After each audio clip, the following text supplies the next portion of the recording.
ce e bine că nu e creeper, n-a venit creeperul aici. Casa pădurarului. Da, stați că nu e casa asta, casă. Dar ce o să mai fie aici? Aici o să mai fie ceva. Ce ziceți? O să mai fie ceva? Va mai fi ceva aici. Și știu ce să mai fie aici. Știu deja ce să fac aici. Aici o să fac ceva frumos. Nu pot să vă spun vouă că stric totul. Ok, pe aici o să fac peretelor abonaților. Cei care se va abona va fi trecut pe un perete. Și știi ce? O să mă apuc chiar acum. Am foarte mult lemn. Bă, de ce fac butoane?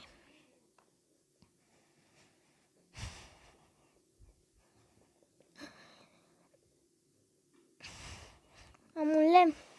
Fac. Hai să începem peretele abonaților. Va fi așa. Va fi mare. Și cine se abonează, îl voi avea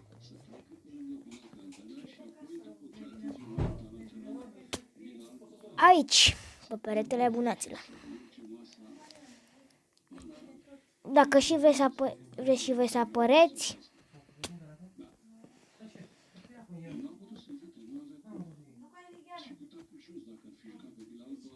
ok.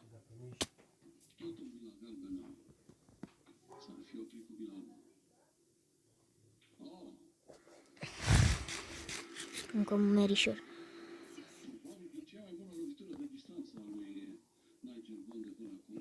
O să dureze ceva până.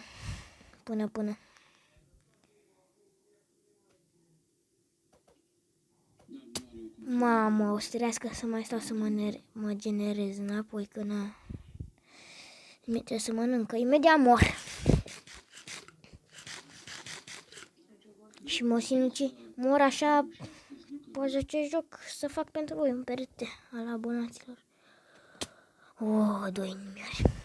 Nu râs ca cu 2 inimioare.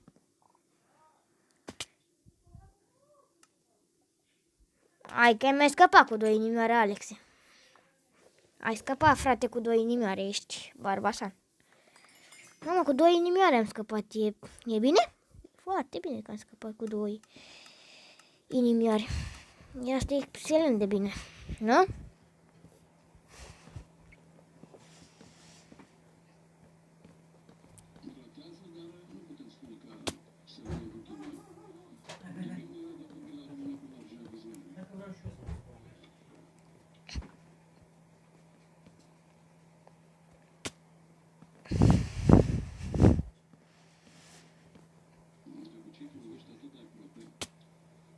Cam așa arată peretele abonaților.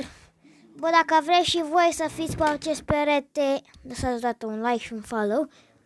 O să vă trec pe peretele acesta. O să mai înălțez. Hai să mai facem un strat aici. Că mi se pare cam slab. Un alt câine! Normal că o să-l iau după mine.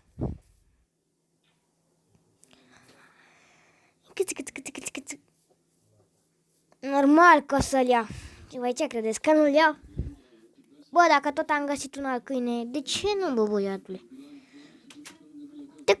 Hai câinușor, că ia-te, mai ai prieteni. Uite că mai ai și tu mai ai prieteni pe aici, uite.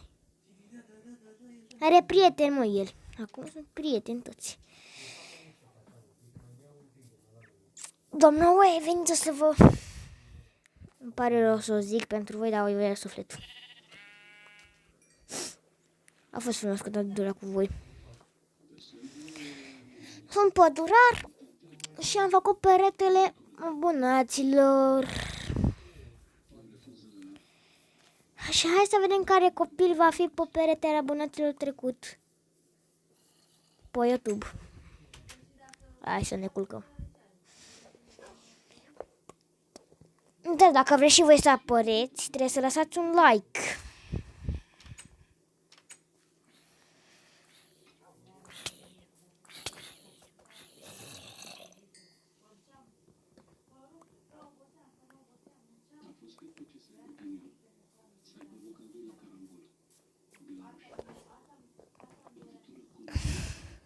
Ok. Mi s-a dus târnăcopul. Nu are nimic. Mai fac lemne.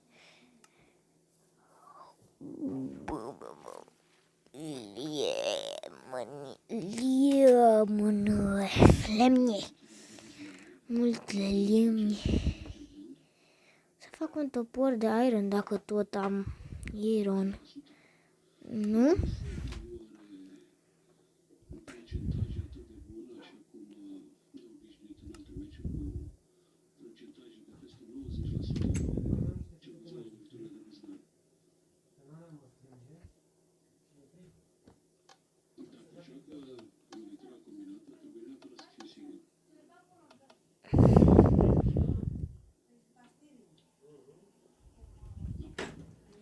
Ok.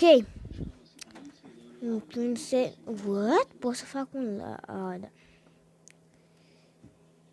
Lanțul. Și ce facem? Hai că facem pentru barbasani.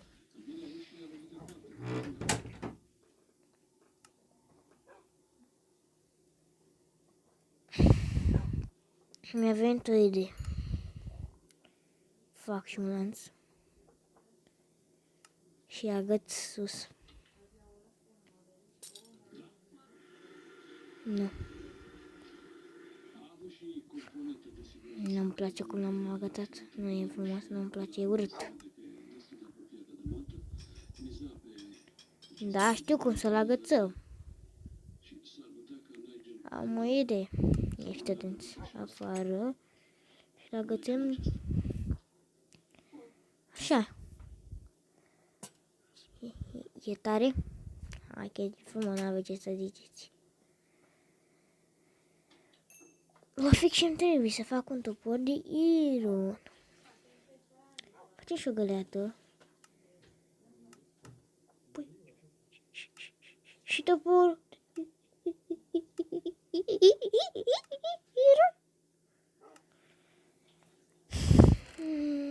Am cheltuit toți banii pe nimic. Ok, fac un topor de lemn, nu-mi pasă. Tot ce vreau să am un topor. Îmi trebuie. Am făcut găleata pentru că am zis să iau și niște obsidian să fac.